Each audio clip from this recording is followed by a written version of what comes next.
yung mga arts. Ngayon ang gagawin natin ay mag-unboxing tayo na nabili ko sa TikTok shop ng Magic Block. Yan, ito laruan nito pang display. Yan. Pero gagawin muna natin is bubuuin natin. Buksan ko muna yung box. Tingnan natin kung ano yung laman. Siyempre bago natin ito mabuo, paghihirapan muna natin. Maliliit siya. Yan, maliliit yung Lego niya. Hindi siya yung tulad ng Lego na nakikita natin naman nilalaro ng mga bata. Yan. Ito nga pala yung guide niya para masundan natin at mabuo natin. Grabe, nakakalito to. Tapos sobrang liit.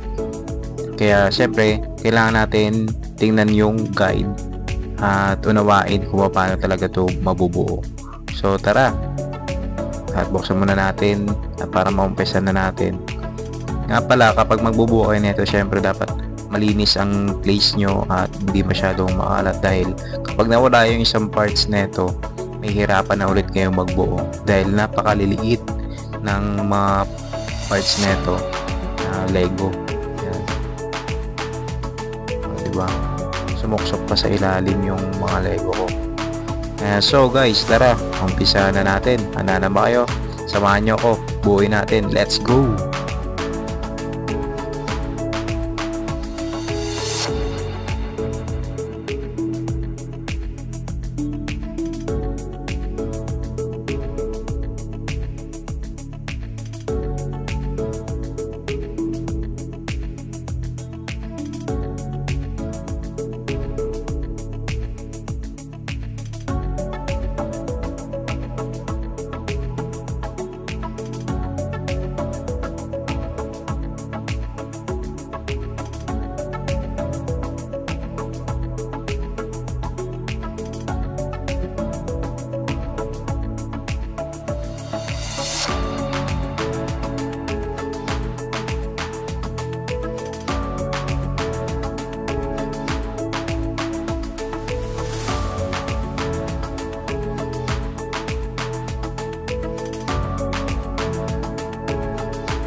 ito na nga pala mga ka-arts, ang finished product natin, di ba? Napakahirap buuin dahil ang liliit.